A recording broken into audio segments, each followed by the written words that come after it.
And this question came in 2008 and it is another very simple question.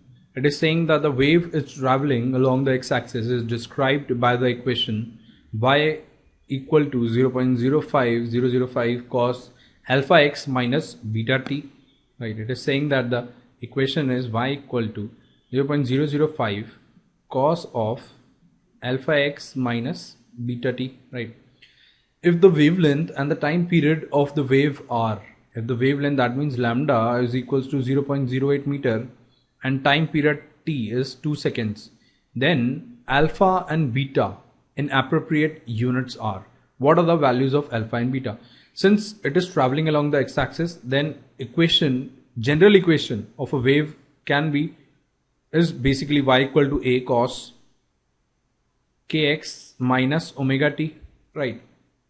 So basically alpha is basically k, and we know that k is what? K is given by 2 pi by lambda, right?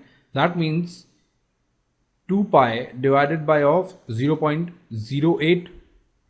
Is that right? So I can write it as 200 pi by 8. Now I can divide this.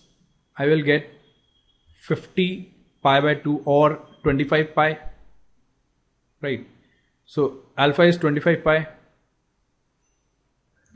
So the value of alpha I get. If I have calculated the value of alpha, although from looking at the options I can directly say that option A is correct because it is given to 25.00 pi. So that means this is correct. But I'll tell you how to calculate beta also. Beta will be what? Omega. And omega is given by what? 2 pi by t time period, which is 2 pi by 2, which will be equal to what? Pi. That means beta is equals to pi.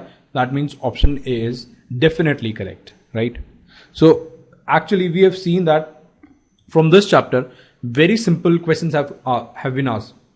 This concept was earlier asked in the earlier, in an earlier exam, in an earlier paper as well. Same concept, similar concept, you can say. And one other concept was there of beats.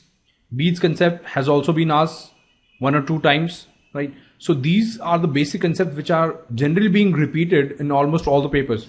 So it is very important to get thorough with these concepts, right?